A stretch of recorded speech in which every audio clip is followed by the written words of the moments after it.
Have you experienced the awesome power of the Panasonic Real 3DO system? Obviously.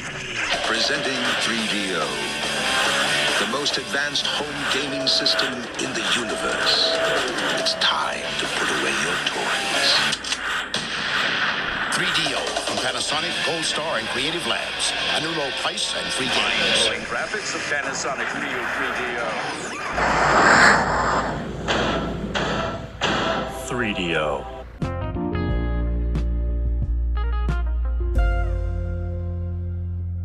Hello, everybody, and welcome back to the 3DO Experience, the 3DO retrospective podcast where we talk about all things 3DO Company, the console, and everything in between. I'm Bill, and this is Threk. How you doing, Threk? Oh, I'm doing pretty all right, Bill. How are you? I'm doing pretty good. It's another wonderful work week. We've got a Memorial Day weekend coming up, and it's the greatest weekend in auto racing, so I'm pretty excited. That's good. That's good. I have some potential new jobs on the horizon. Nice. I'm starting to hear back from the job center I've been working with about some potential new positions. So hopefully sometime this week or even next week, I may be finally making some steps to get out of the current hellhole that I work in. So that's always good. As I don't know if I mentioned it last week, but I got an original Xbox, an OG one. In fact, here's a honker of a Duke controller. This thing is fucking massive. What the hell? It's the dumbest controller ever, but I love it. It's not the worst controller I've ever used, but like the S controller it came with, the sticks are kind of drifting and kind of wonky. So I ordered a fresh S or a fresher S, which will be coming hopefully the next couple days. And I've just been collecting games for it. I got one of the Army Men games for it, Sarge's War. So that'd be a good one to do at some point. And yeah, OG Xbox collecting is genuinely fantastic. Like you go to any retro store and look through their stuff, and they'll be lucky to find a game above like 30, maybe $40 at most. Yeah, which is honestly fantastic considering retro gaming, especially the collecting side, has just gotten so bad. Oh yeah. Basically since COVID or even slightly before it.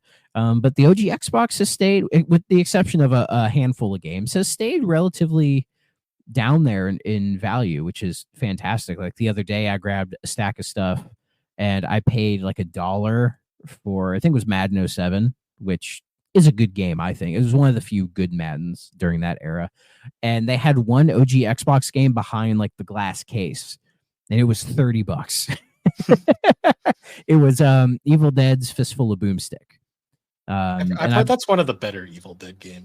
I've been playing it, and it is fun. It's not a perfect game, but it is fun. But it's one of those games that you may need a guide, because there was a couple parts where I've been like, oh, where the heck do I go? And the map they drop you in at the start for like the first handful of missions, excuse me, is a bit like open-ended, and it's easy to kind of get lost in it. You know what I mean? But yeah, it's an interesting game. I played a lot of I think it was Regeneration on the PS2, which is also on the Xbox, and that's the one where they're like, oh, let's give Ash like a Joe Pesci half Deadite sidekick and have them banter. And that's more of like a traditional kind of like action adventure type of game, whereas this feels more like a slightly non-linear hack and slash kind of thing. I know the one that people didn't like was Hail to the King. That's I believe the Resident Evil clone. Yeah, that's the one that was Heavy Iron Studios' first game. It's like they did not start off on the greatest foot, but they thankfully went on. They got better. They made the greatest SpongeBob game ever made, and some really good Scooby-Doo games, which apparently the Scooby-Doo games have been going up in price. But for the Xbox, that means they're somewhere in the $20 range. But that's not bad. Did they just do Night of 100 Frights? I think that's the only one they did. Yeah, they did that one. Because Unmasked and all of those have been going up a little bit recently. Yeah, Heavy Iron did that, and then they got the SpongeBob license, and they made Battle for Bikini Bottom in the movie game, and then they went on to make almost every Pixar game like imaginable. Yeah, Yeah, they kind of missed their calling. I believe they still exist, but they did kind of miss their calling with not doing more licensed stuff. Well, they came back and did that SpongeBob Truth or Square game, which I do own and I've played, and it plays like Battle for Bikini Bottom, but the story's Eh, nonsensical. it doesn't play the same in my opinion, and it's much more. It's not as 3D platformery as Which that. You know, version it's did you play? the 360 version. Okay, the Wii version's different, I believe. Okay. Yeah, the 360 version is perfectly fine. It's not a bad game by any means, but of the SpongeBob trilogy from Heavy Iron, it is the weakest one. Oh in yeah, my by opinion. far. But yeah, just I don't know. Heavy Iron should be doing more like licensed kids game stuff, or like just more like 3D platformery stuff. Like that's what they should just be doing. Instead, they're doing like some weird fitness games and co-developing Call of Duty games. oh, that's where they ended up. I don't know how that happened. They did the Grand Tour game for Amazon. Yeah, that was them. No. Anyways, and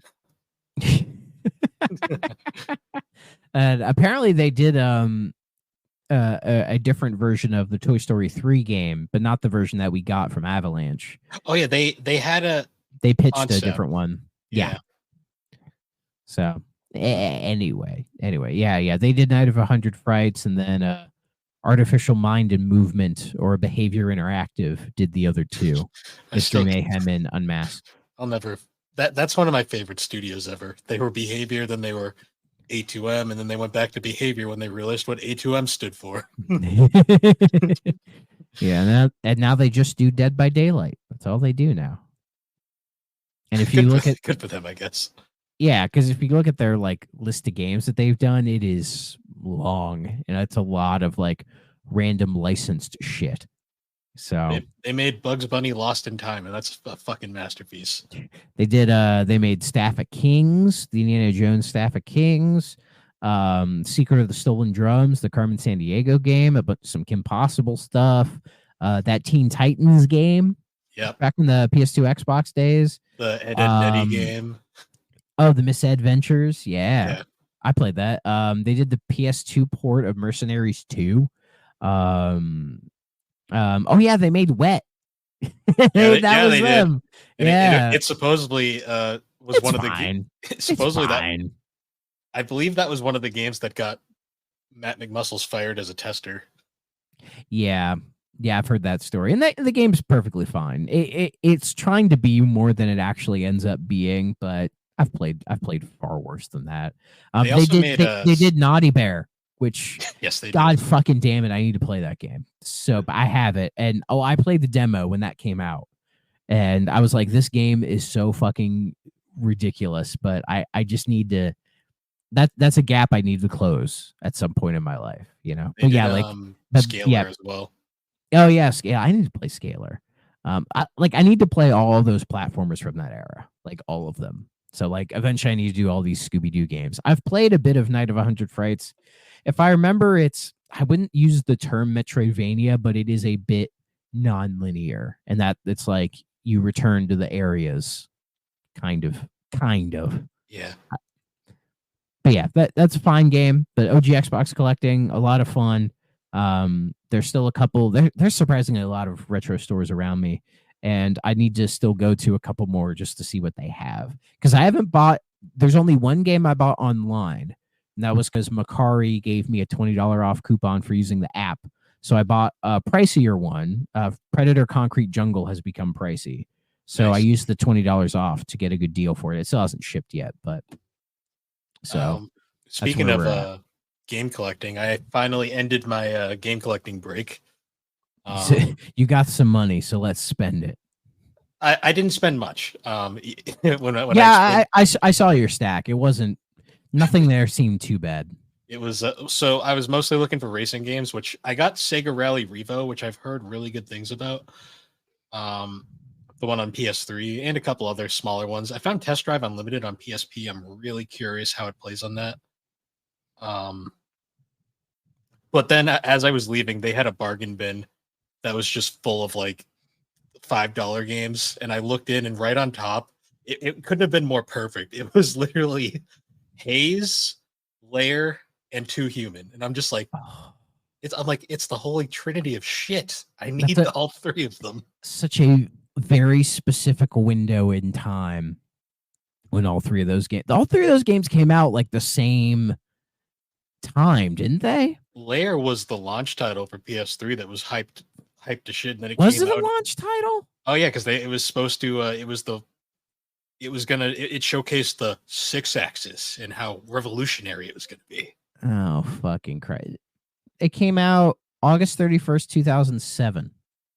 Oh, I think the PS3 came out. It was probably showcased at the okay. same time. It was definitely early because I know all the like advertising had Lair in it.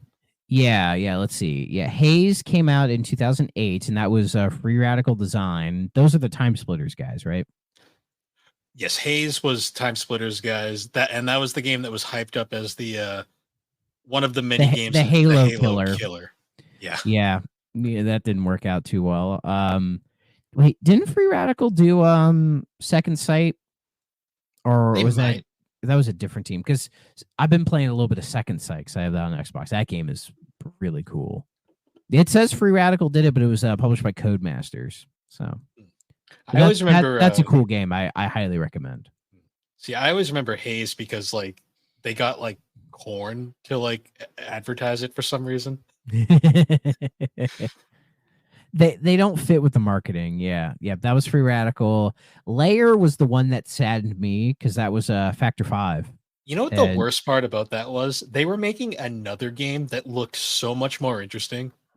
What was it they were making? I forget. It was a game called Animal War, and it was like this like strategy like tactics game where you just played as a bunch of like animal like anthropomorphic animals, and they were just like it was like just like tactical stuff. It looked like it was going to be really charming and cool, like what Factor 5 was known for. Yeah, there's a Unseen 64 video about Animal Wars. And I'm like, yeah, that could have been something. Because yeah, Factor 5, they had done a bunch of they did the Rogue Squadron games. They did the Indiana Jones Greatest Adventures on Super Nintendo, which was a fantastic Indiana Jones game. The Turrican games, that was them, or like the Atari ST versions or something like that. So they like closed down, and then I guess the owner came back, bought the name back and the rights to Turrican back, and he's trying to bring it back now, I guess.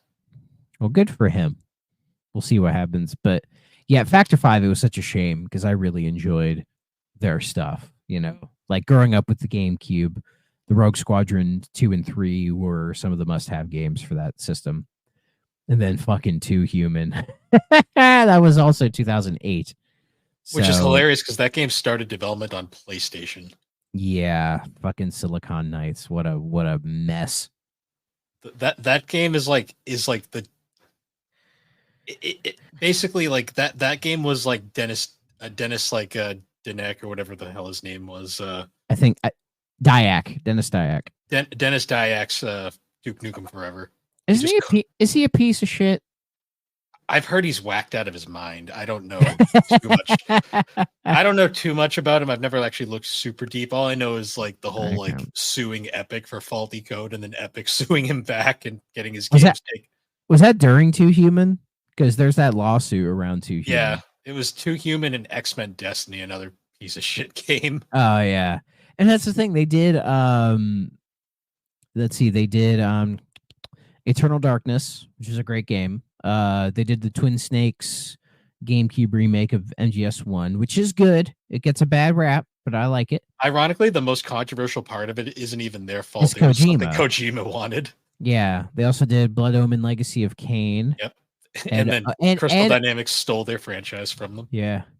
And also, we can rope this back around. Silicon Knights apparently did the Sega Saturn port of the game we were talking about today. That they did. So in a long loop, we got back to it. And I will say this about Too Human. If you have an Xbox, like I do, it is available for free. It's a free download because of the lawsuit stuff. Yeah. They legally can't sell it for profit. So yeah, it's it's there for free if you want it. Crackdown 1 and 2 are as well, but I don't know if that's related. It might not be. I don't think so. Yeah, but Crackdown 1 and 2 are available for free as well. So if you want to play those, go for it. Yeah, I was gonna say the only two games that got affected by that lawsuit were Two Human and X-Men Destiny. Yeah, and I've seen like used copies of X-Men Destiny, and it looks like I from what I've seen, it just looks like a bad X-Men Legends game. Yeah, basically. It doesn't help too. That game came out around the same time as Infamous, and everyone made the joke saying Infamous was the best X-Men game ever made. Oh yeah, I've heard that before. But yeah, those 3 games. Oh boy. They were so $5 each. I was like, I can't resist. I need these pieces of crap in my collection. I understand. I understand. I think Haze is technically the best of the 3. I haven't played any of them, so I don't know. But I've watched a lot of gameplay, like gameplay footage of Lair. Like it looks like it would be a good game, but I'm told it's just let down by the control and actually like playing the game like lets it down. Apparently patched out the motion controls and gave you the option to use analog stick later on, but apparently it was too little, too late, and I'm not even sure you can get the patch anymore. Well, please let me know. I'll have to see. Report back to the class, young man. Yeah. But enough of that crappy game. We got to talk about a different crappy game, and that's this boy right here. Yep. Oh, Horde. And yes, this is a fatback CD thing, and it's only the one disc is in my 3DO, which is now right up there. I'm pointing at it. Nice. But I think it's because I bought this. This game is notoriously expensive on 3DO physically, but this is if you can see that, it is a PAL version. This title displays in a letterbox format on the 3DO PAL system. I ordered this from Greece. Some random fucking Greece was selling it for like $50. So I bought it, and it showed up surprisingly quick. Like I think it was maybe a week, and I got it. So good job, Greek airmail. You did great. So and of course, 3DO is region free, so I played it no problem. You wouldn't even know it's a PAL version. It doesn't even do the weird like 50 hertz thing or anything like that. Everything runs at full speed. So it's good. And as we had mentioned, Silicon Knights did the version Bill is holding, the Saturn cover. Pull that, get a close up on that. What listeners, you gotta let us know which version do you prefer? Like the weird mouth with Kirk Cameron in it, or just that weird drawing on the Saturn of all the, what are they called again? The Hordlings. The Hordlings, yeah. Yeah, this fucking game. There's also like a disembodied. Oh no, he's not disembodied. There's a cow in the background chilling there. He looks like he's about to be disembodied. Bro, it's their favorite snack. Yes, it is. And you'll be bumming when they eat your cow. And speaking of snacks, before we go any further, I found one of these, the Sprite Chill Cherry Limes. So I'm gonna open it and drink it. So Bill, you talk, and I'll let you all know if this is any good. All right. So the Horde is an interesting game. It is one of the first games to be developed by little known company called Toys for Bob. And Toys for Bob is like one of like the underdogs, I'd say, of like gaming. They like went from being like nothing, like this little studio that like just kind of existed and was generally kind of not known about, to like now they're like one of the most like revered studios like in gaming at the moment. I think it's because there's a lot of people like us who want the kind of games Toys for Bob are known for making these days. You know, like there's a big gap now in like the 3D platformer area. And a lot of us, like people who grew up with these games, say in the PS2 Xbox era, who want these to come back. And we've had the Crash trilogy, the Spyro trilogy, Crash 4, you know, and those did fantastically well. You have indie games like Hat in Time, among even the ukulele games as well. Like there is a desire for these games to return. And Toys for Bob seems to be one of the few studios who can do it, like have the ability to do it and want to do it. And so there is that association there. And I'm so glad they got independent of Activision after the whole buyout stuff. Like, I think that's good for them. especially with Xbox being weird with studios. Like, people would immediately be like, "Is Toys for Bob okay?" Like that's an immediate one they'd be worried about. But Well, it's funny they're because they they're work. they're independent, but they have a contract with Microsoft to do. I believe the rumor is Spyro 4. At least from the tweets that they've dealt at, they've sent out. It feels like they are trying to hint that it's the next Spyro game that they're doing. And with the Xbox showcase coming up in a couple weeks, will it be there? I wouldn't count on it, but something to think about. Yeah, And yeah, this is weird, man. I can imagine. Well, it's supposed to be lemon lime, but then they throw cherry Well, in there. it's a Sprite that it's more lime than lemon. Like they added more lime, and with the weird cherry, like the cherry flavor, it's like it has a medicinal aftertaste to it, and the cherry tastes like if you've ever been to, I don't know, like a Frisch's Big Boy or something, where I don't know if they do this anymore, but like some places used to say if you wanted a cherry Coke, they would put the cherry in like separate, like they had their own thing. That's what the cherry tastes like in here. Like somebody put cherry into it, like it's, there are things about it I like more than a traditional Sprite, but I wouldn't take it over a regular Sprite. Sprite is the best of these like lemon lime sodas. Yeah, as Alex would say, "Fuck that starry shit." Starry's okay. It's better than Sierra Mist. Yeah, that's just Alex but it's no 7-Up. 7-Up is good. I forgot about 7-Up. Wow. It's a very old man kind of drink, but 7-Up has its own quality to it. But I think Sprite has that nice balance of like the lemon lime flavor and the crispness and everything without any like weird aftertastes or anything. Like Sprite is like the best one, So yeah. What is this, Thrax soda reviews? It is now. I totally could do it. But, sign up for the Patreon and I do so. Yeah. So going back to Toys for Bob real quick though, I actually kind of parallel them with Avalanche Software in a lot of ways.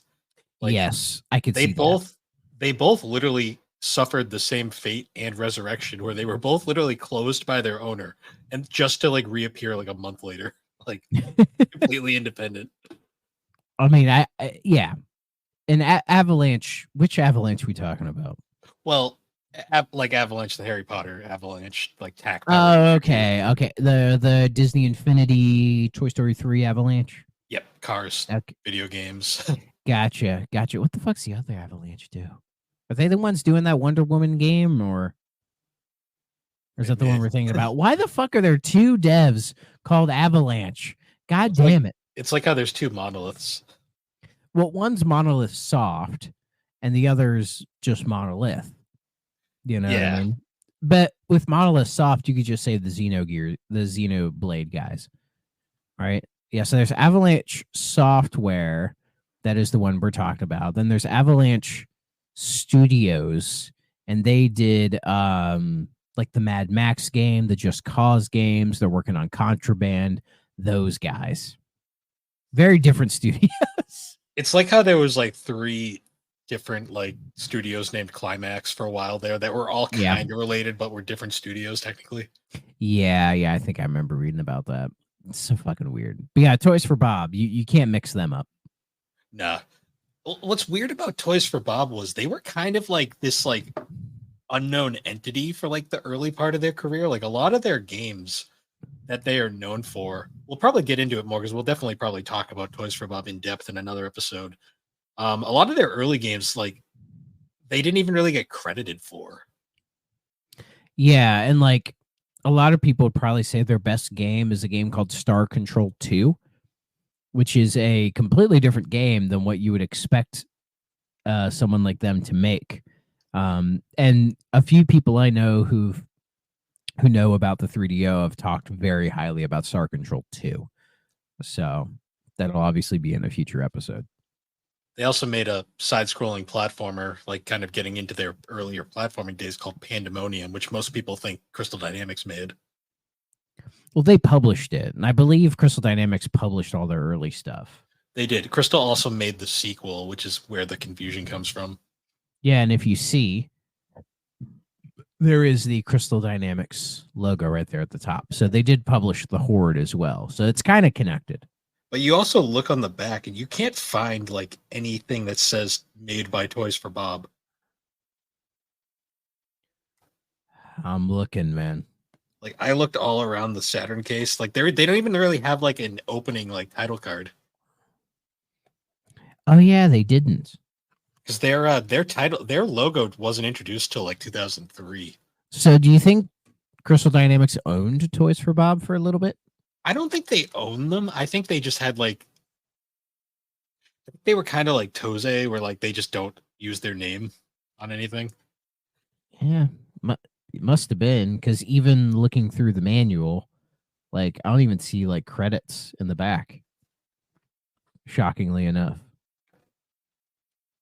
There's the number for the Crystal Dynamics Game Tips Hotline, which I should try calling that, see what happens. One thing that's really funny about the back of the Saturn case, aside from the fact that whoever previously owned this cut out the barcode, which is interesting.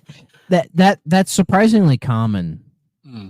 It's probably a resale thing, but yeah, like I've seen them where they just punch holes in it. If you look closely, there's actually the 3DO Game Pro rating is on the back of the case for whatever reason. I love that. That's amazing.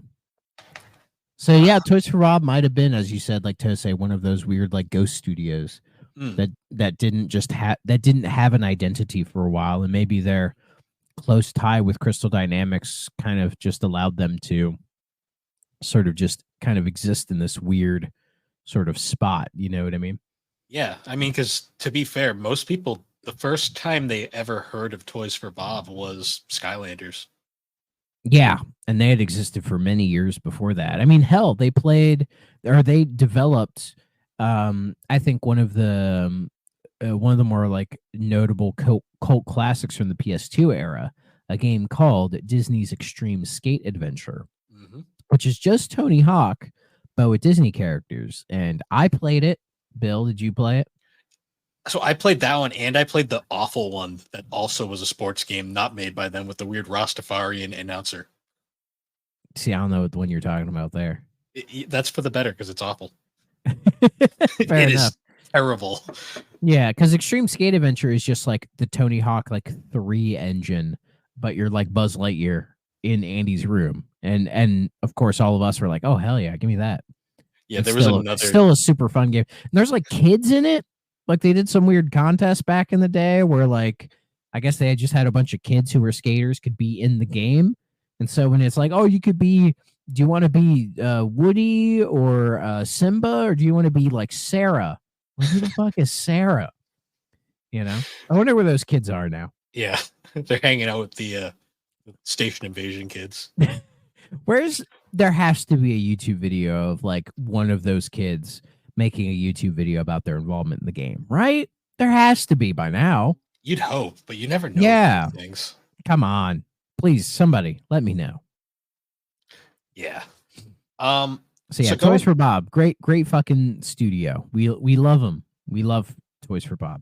We'll go deeper into them in their own episode at some point, because they are a 3DO tangential studio, and they're very important to the history of gaming. So we'll definitely get back to Toys for Bob at another point. Absolutely. But for now, let's talk about one of their earliest games, the Horde. The Horde. A infamous game for this system, wouldn't you say? It's one of the most well-known, but is it well-known for good reasons or bad reasons? That's the thing I've always wondered. Well, keep listening, kids. So this game came out in 1994 on 3DO originally and was later ported to DOS.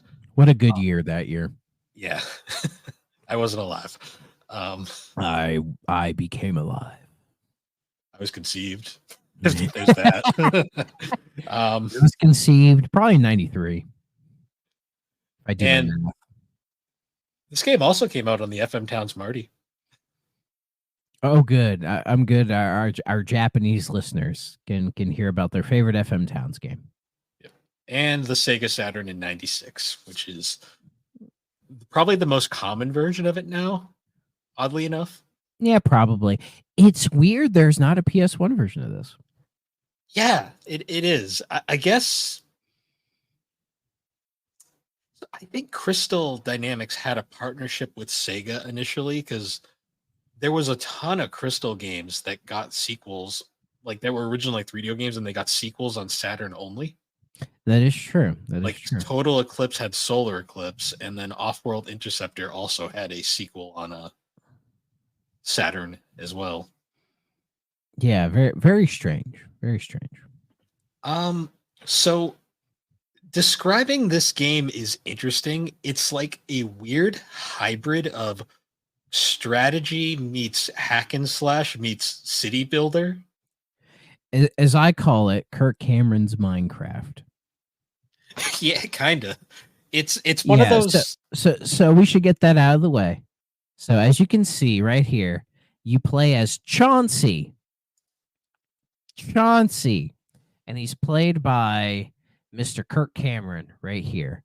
And for those in the audience who don't know, Kirk Cameron was a former child actor. He was most known, I believe, for Growing Pains. And his little sister, Candace Cameron, is known as DJ Tanner on Full House. And, and they had their success. But at some point in his life, Kirk Cameron went from trying to be some kind of an actor or whatever to instead, well, he still is a bit of an actor, to becoming a born-again Christian. And so that is what he's known for these days, is being one of those like kind of evangelical types, doing the whole, like Christianity's the best thing ever. Jesus is cool, dude, like that thing. He's known infamously for, if any of you follow bad movies, a movie called Kirk Cameron Saving Christmas, a god awful straw man of a fucking movie that, like, discovering it in my raging atheist days. Ooh, oh boy, it was watching it now. It's hilarious because it's very bad. But we're not here to debunk religion or anything. But yeah, that's sort of what he's known for these days. But today he is known as Chauncey in the Horde. And then the guy who's the Chancellor is a guy by the name of Michael Gregory, who's he's had some roles in like Beverly Hills Cop and RoboCop and all that, and he reappeared in Cyberpunk as Victor Vector, or Dr. Vector, who is, if you've played Cyberpunk, he's one of the main characters in the game who's helping you out. I believe he's the doctor, the cybernetic doctor. He also had a brief period where he was an anime voice actor. That is true. So he was in Cowboy Bebop, Ghost in the Shell, Mobile Suit Gundam 0083, and Trigun. So, along with some other obscure shit. Oh yeah, but he's been around in a lot of little things, Yeah, and he is, as they say, he's the Chancellor. Is the Chancellor? I don't know if you can see it, but that guy right there. It's hard. It's hard to see. He's not the king. No. That's the king. The Chancellor is. He kind of like the king mediates sort of what's going on with Chauncey to the Chancellor. He's got a voice that you've definitely heard at one point before, but you just can't exactly put your finger on it. Exactly. He's one of those guys. And I don't have a clue on who the king was, unless Moby Games knows, and I don't. So I'm curious to who played the king. A guy named Michael McCarthy. And his credits, as far as I know, on Moby Games is just the Horde. So they all the budget went into those two, and then they just hired some guy off the street. Most likely. Yeah, and he's not coaching the Dallas Cowboys. I can say that much. Yeah. So yeah. So the opening cinematic for this game is like essentially just one giant FMV. And it's It is amazing. oh it's hilariously awful, like in like the best way possible. Like it's just stupid. Like the entire thing. The set looks like a high school medieval play. You know, like that just that real cheap shit, like cardboard walls where they paint stones on it, and like and there's a big feast happening, and like the king is telling jokes. He's cooking, man. He's cooking hard, and like Chauncey is like serving, and he's got like shit in his mouth, and you know all that. And then the king just starts choking because he's had too many turkey legs and is laughing at whatever jokes he's saying about some peasant. Who cares? And yeah, he starts choking, and then Chauncey sees this and starts doing the Heimlich, right, to save him. And at first, the chancellor and everyone is like, "Oh, he's attacking the king! Kill him! He's attacking the king!"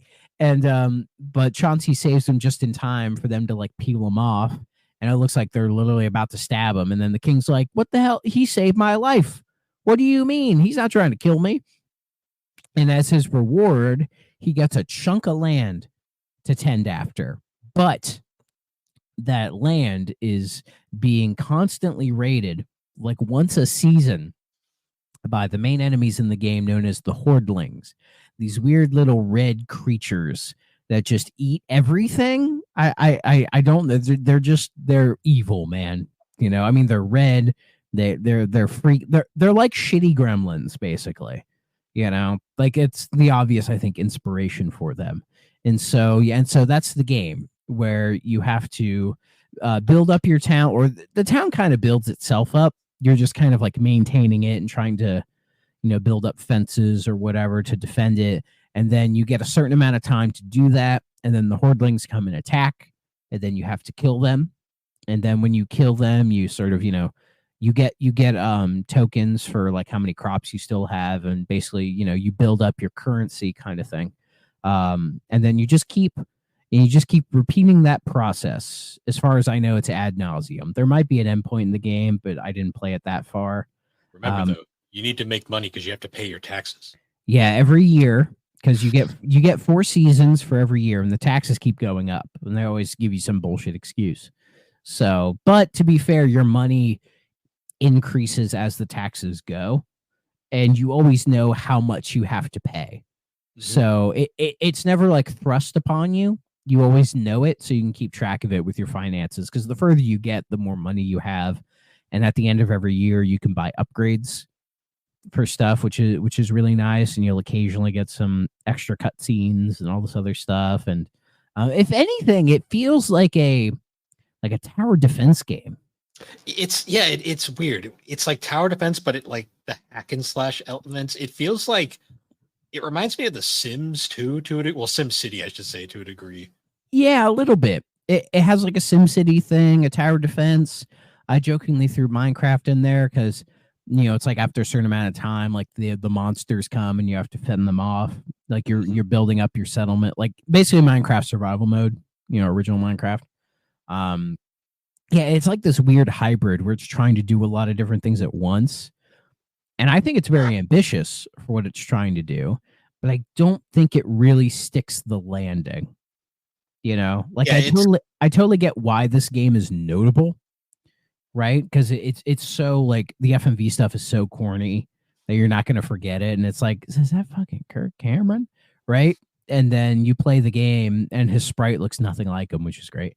The running animation of the sprite brings me so much joy. It is so fucking goofy looking. It is goofy looking. And he has like a blonde bob haircut or whatever. Yeah, it's just a weird game, man. It is weird, but I don't think it's a good weird. No, it is very much a case of like a developer had an idea, but just didn't have a full concrete plan for said idea. Exactly. And there's been times where I've said this game would probably play better on PC for something else. And this is a game that I think parts of it would be better with like a PC interface, like mainly like the strategy building stuff up sections. But that doesn't happen. You don't get a lot of time to really dig into that kind of stuff. And And by the time you like feel like you're getting somewhere, it's like, oh, I got to go fight. And like trying to fight the Hordlings with mouse and keyboard probably wouldn't work. You know, it'd probably be okay, but not really what you'd be looking for, I think. Because also the action combat pieces, not good. The combat is not good. No, it's very stiff. Very stiff. For some reason, when you hit enemies, you just do a complete whirlwind slash, which I guess is nice in certain circumstances. But if you mash the button too much, he gets dizzy, which is really fucking annoying, especially when they're like eating through your crops and you're just trying to fucking knock them out. And I don't know, man. I don't know about this one. Did you notice that the Hordlings are kind of stupid too? Yeah. Did you see how many times they'll just drown themselves? And I'll be like, good on you guys.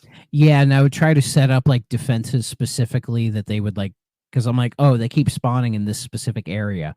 So let me set up like the spike pits to try to stop them. And it would work. But then after a little bit of time, they would change their attack, their plan of attack. So I'd have to try to try to, you know, adjust accordingly. So I respect the game for having like a dynamic kind of difficulty in that sense, where it feels like they try to pick out your weak spots and then attack them. You know, which I think is smart. It's also, I think, procedurally generated. Because I think so. Yeah, because every time because there was a couple times I reset it because the controls kind of suck. So I would just be resetting it so I could set things up properly. And every time I would get like a different layout. Yeah. Like also like Minecraft, procedurally generated. Like that's kind of impressive. Like there's a lot of things about this game that I think are really cool. Was Mojang inspired by this game? It could just be me, but I feel like there's enough similarities between the two that I'm like, it might have been in the back of the original creator of Minecraft, that piece of shit. It might have been somewhere in the back of his head that he played it at some point, and maybe he was subconsciously influenced. I'm making that claim. We wouldn't have Minecraft without the Horde. I was about to say, is he from Greece? And then I was like, no, he's Swedish. I think he was like Swedish or something. Yeah, he's Swedish, and unfortunately, a lot of Swedish people have iffy opinions on certain things, but we won't go there. Yeah.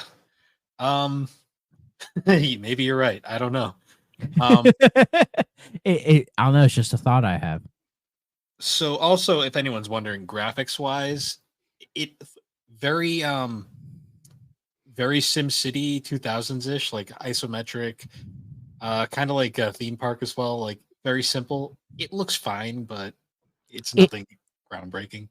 Yeah, it doesn't. Unlike say like a theme park, it doesn't really have a distinctive art style. So it just kind of looks like, honestly, it just looks like a run-of-the-mill kind of 90s PC game, which I mean, it is perfectly fine. Like the Hordlings are the most in terms of like art design, you know, like the FMVs are just dripping with personality. Oh yeah. But like the actual game itself just doesn't really measure up to that. Like the menus are incredibly plain. The maps are very, you know, simple. The house designs aren't really that interesting, and you can't really like decorate your area at all because you don't really get enough time to do that, which I think is a drawback. Even though I'm not a big fan for the most part of stuff where it's like, oh, kind of format your city or whatever, right? Like SimCity's fine once in a while. I do like the Roller Coaster Tycoon type of games, but for a game like this where it's like, oh, you're controlling this, it doesn't feel like you're controlling it. It feels like you're just guarding it, you know, which brings me back to the tower defense thing where you don't have a lot of you know, you can't put say like, oh, I want the houses to be here, because I'll be like, say, building a border fence, right, and maintaining that, and then a house or a path will just be built like in the path of the fucking fence, and then I have to build around it, which is really annoying. Yep. It's like a game that, like, I could see the idea they had. They didn't commit to anything. I think it comes down to a lack of experience. Yes, because this was only their in this third genre. game. Well, specifically in this genre, because I think this was their first game after the 2 Star Control games. Yes. Yeah, and people really praise the Star Control games for being these like big open-ended like space exploration type of games, you know, where you kind of make your own career, I guess, or something like that, right? There's a lot of love for these 2 games for being what they are, and the Horde definitely is them pushing themselves into a different direction, which is Trying something commendable. new. Yes, which I think is a good thing to do. But it just it felt like they tried to take some stuff that they had learned from Star Control over to here, but then they realized that it's just trying to condense that type of stuff into this just wasn't really gonna work. You know what I mean? Yeah. And I haven't played Pandemonium, so I don't know how good or not good that game is. I like it, but that's for another discussion. It has an N-Gage port. Sure. Actually, N-Gage, that might be all right. The N-Gage was actually better than people give it credit for. For a second, I was thinking Gamecom. I'm like, ooh, and I was like, no, N-Gage. That's okay.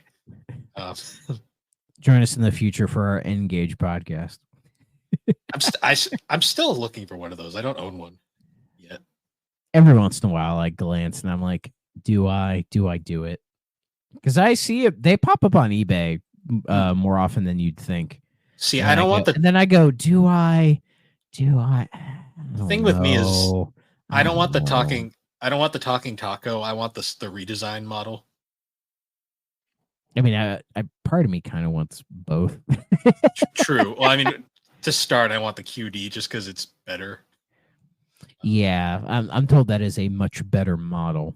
You don't have to take the battery out to put games in. That's already that's like the main reason. Yeah, which is very nice. One other point on the graphics. This is just kind of something I thought I had while playing. When I was playing this game, I was like, this is what would happen if Farmville went mad. Like Madville. Kind of. Because the Hordelings, I like their designs. Honestly, like I kind of wish this was like a horror game because I feel like they would be really good in like a cheesy horror game. I just think the concept for the game is there. And like we get so many remakes these days. This is a game I would like to see like a modern dev like remake from like what we know of how to combine action and strategy games together, you know? Like I think this idea could be done better now. So before we move on to reception, I did want to bring up, I found a couple trivia matters about this game. I couldn't find any confirmation if they are true, but I've seen multiple sources mention this.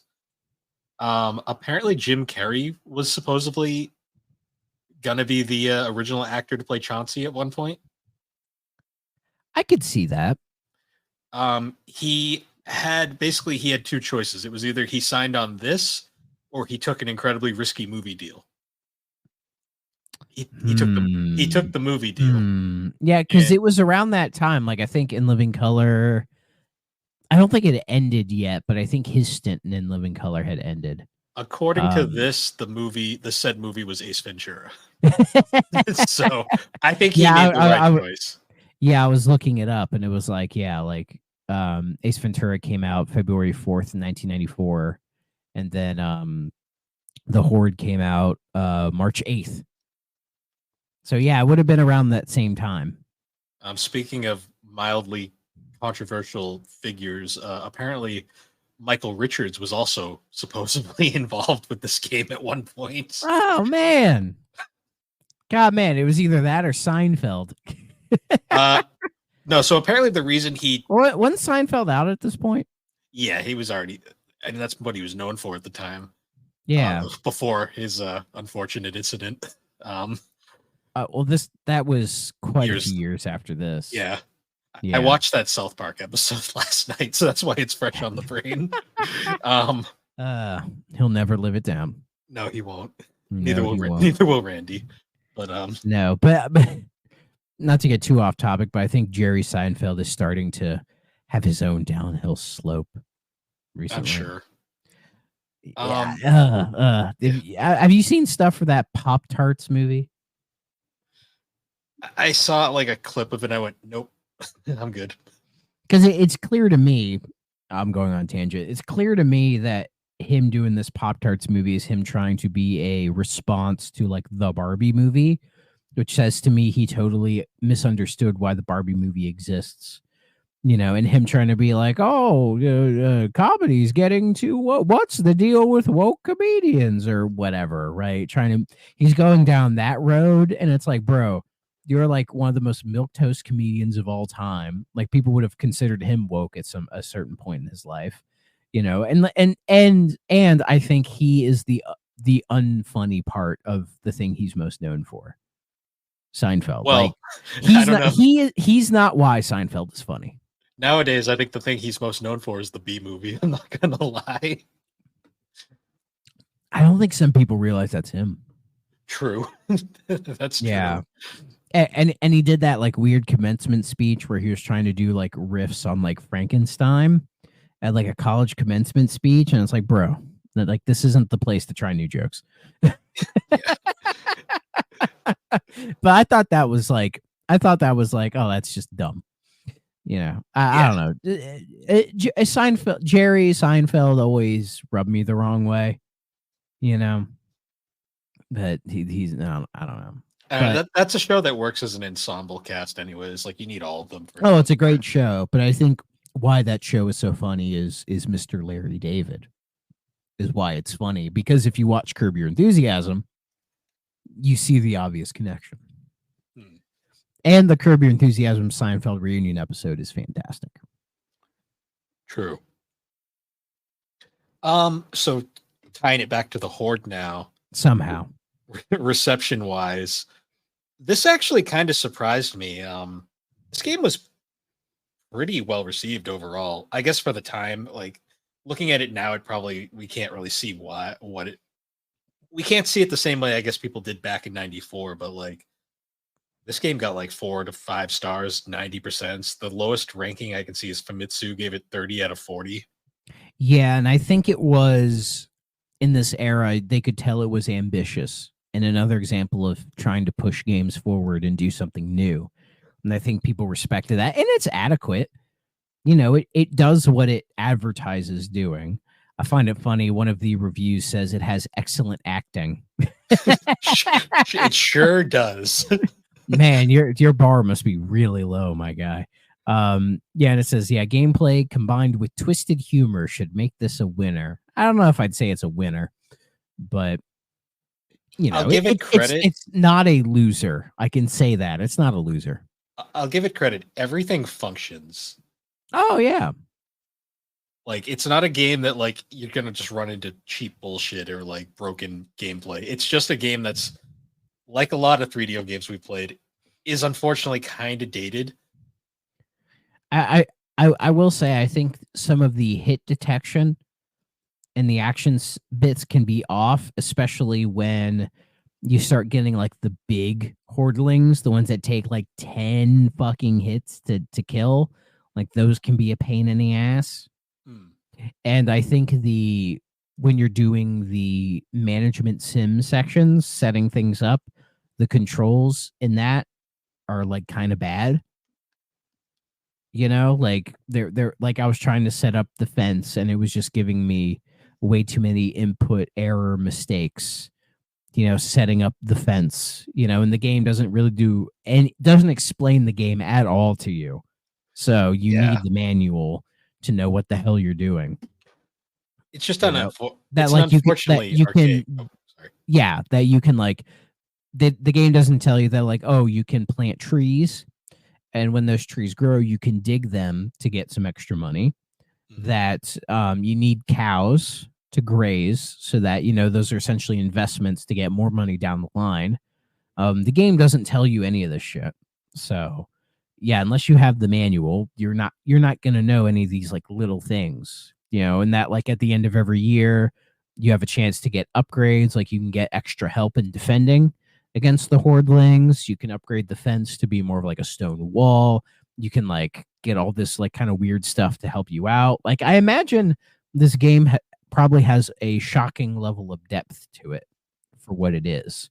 Like, I only put a couple hours into it, but I could tell that each time I was getting somewhere, and I was starting to kind of figure it out.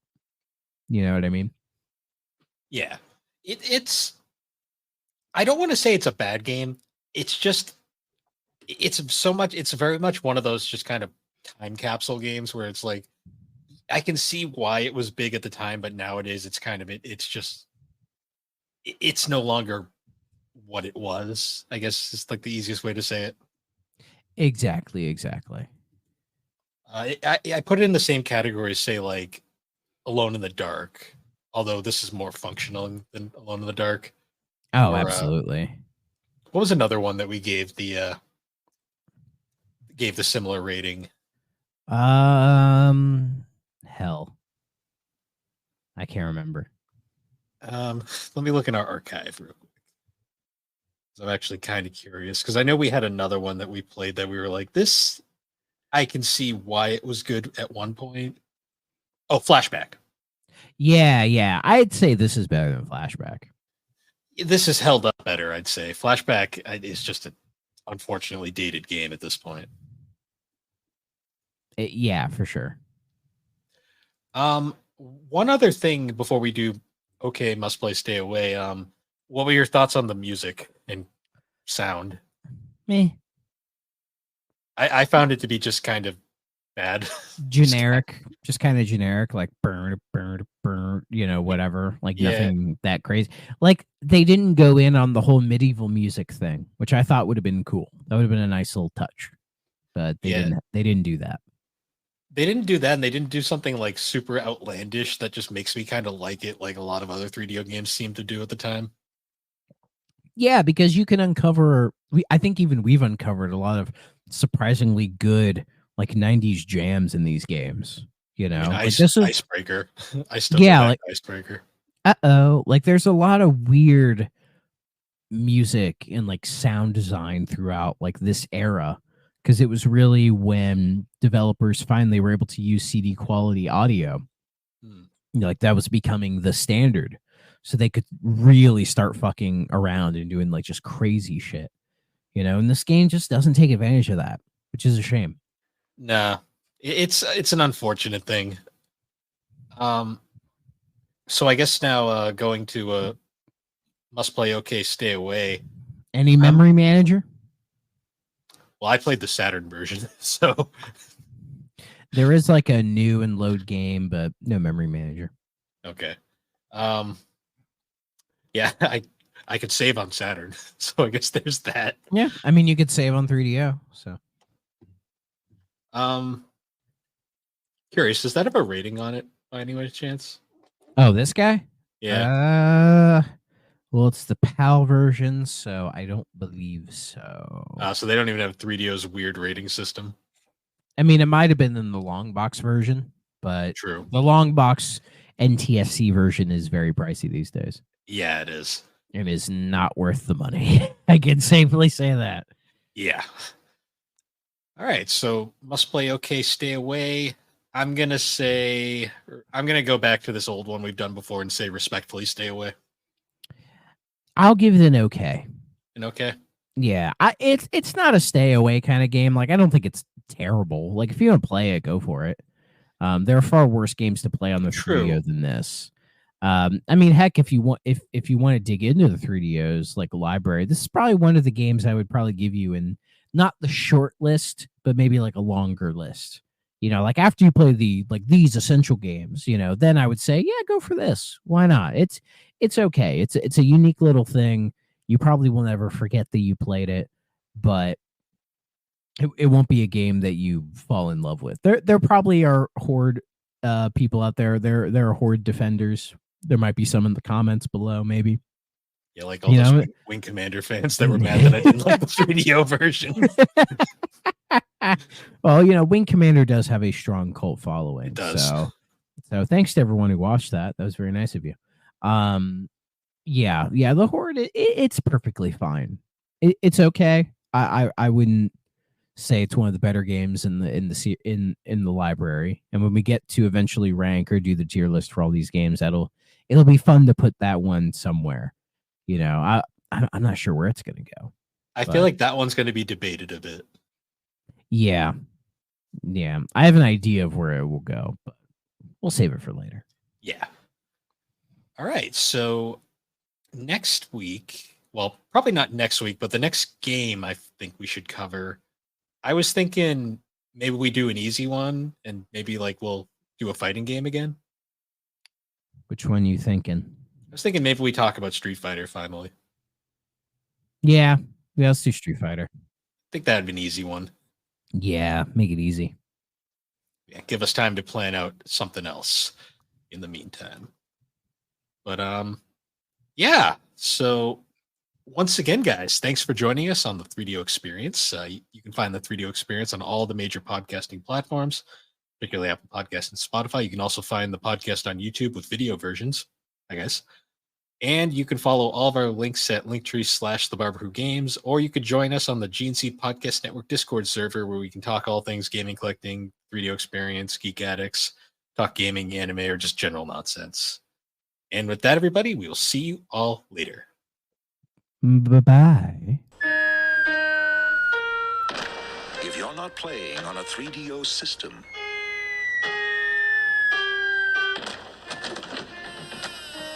what are you playing with?